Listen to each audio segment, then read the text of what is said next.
निश्चितच आपल्या पराक्रमाचा डंका आमच्या पांडव सेनेत निनादला गेला. राजे मदनभद्र यांचा तर शेवट झाला, पण त्यांच्या शेवटानंतर त्यांची भार्या मंजिरी हाती शस्त्र घेऊन आम्हा पांडवांना ललकारण्यासाठी सिद्ध झाली. अर्थात नारी शक्ती या विश्वात महान आहे. अर्थात नारी शक्ती या विश्वात अनन्य साधारण असं महत्व प्राप्त करून आहे.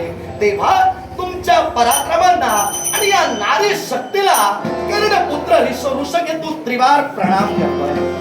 कर्णपुत्र ऋषकेत, आमच्या समोर आल्यानंतर आमच्या नारी शक्तीला आणि आमच्या पराक्रमांना तुम्ही प्रणाम केला. आम्ही सुद्धा तुमचा मान राखीला आणि त्या मान सन्मानानं आम्ही सुद्धा तुम्हाला आशीर्वाद दिला. पण एक सांगू इच्छितो. बोला देवी. आपल्या पवित्र चरणाक्रमाची एकच प्रार्थना, आणि ती प्रार्थना कोणती तर आपले खिरातला पतिमय परमेश्वर म्हणजे राजे मदनभद्र यांनी आमचा यज्ञाश्व अडविला. यज्ञाश्व अडविल्यामुळं हे धर्म कार्य पूर्ण करण्यास खिरात आम्ही असमर्थ ठरत होतो. तेव्हा त्यांच्याकडे आम्ही जी विनंती केली की त्यांनी यज्ञाश्वाची मुक्तता करावी, तीच विनंती आम्ही तुमच्यापाशी करतो. अर्थात जो यज्ञाश्व तुमच्या पतिमय परमेश्वरांनी अडविला, तेव्हा तो यज्ञाश्व तुम्ही मुक्त करावा आणि आमच्या या धर्म कार्याला पण आम्हाला सहकार्य करावं एवढीच इच्छा आहे. आमच्या जवळ तुम्ही विनंती करता की ज्या अश्वाचं बंधन आम्ही केलंय त्या अश्वाची मुक्तता आम्ही यावेळी करावी. केलंही असतं,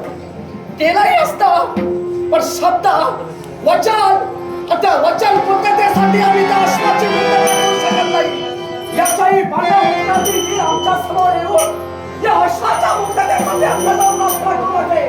पण स्वतःच्या पतिमय परमेश्वराला दिलेल्या शब्दासाठी अर्थात वचन पूर्ततेसाठी त्या अश्वाची मुक्तता आमच्याकडून होणे नाही. तेव्हा नाळ तुम्ही आमच्या समोर राहू नका. नाळ अश्वाच्या सुटकेची आस्था आणि ते बंधन तुम्ही आमच्याशी घालू नका. अश्वाची मुक्तता होणे नाही. मग हा जर तुमचा ठोस निर्णय असेल तर माझा सुद्धा नाईलाज होतोय. मी ज्या कर्तव्यानं युक्त आहे त्या कर्तव्यात तुम्ही कुठेतरी अडथळा आणतात. कारण या विश्वाच्या वेळी दुर्गमासूर मारला गेला, त्या दुर्गमासुराचा शेवट करण्यासाठी प्रत्यक्षात जगत जननीने अवतार धारण केला आणि त्या अवतारायोगे त्या दुर्गमासुराचा शेवट केला. ती जगत जननी या विश्वात दुर्गा माता म्हणून या विश्वात जगविख्यात झाली. अर्थात ती दुर्गा माता प्रत्येक नारीच्या अंतस्करणी वास्तव्य करते. अर्थात या नारी बरोबर माझं इच्छित साध्य करण्यासाठी मला युद्ध करावं लागलं तरी ते मला लज्जास्पद वाटत नाही. कारण याआधी सुद्धा स्त्री राज्याच्या वेळी आमचा अश्व गेला तर त्या स्त्रियांशी बंद करून आम्ही अश्वाची मुक्तता केलेली आहे. तेव्हा तुम्ही जर तुमचा मतप्रवाह बदलू इच्छित असाल तर तुम्हाला एक प्रतिकार करेल आणि यज्ञ अश्वाची मुक्तता करेल.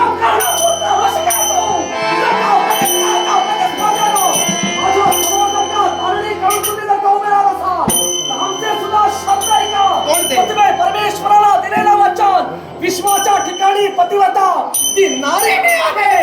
मरते समय का होईना वचन दिलं मी गेले, पण वचन पूर्णतेसाठी वाटेल ते करीन. पण अश्वाची मुक्तता माटे करवी होणार नाही. या तुमच्या स्वामी निष्ठेचा आणि तुमच्या धैर्याचं मी कौतुक करतोय.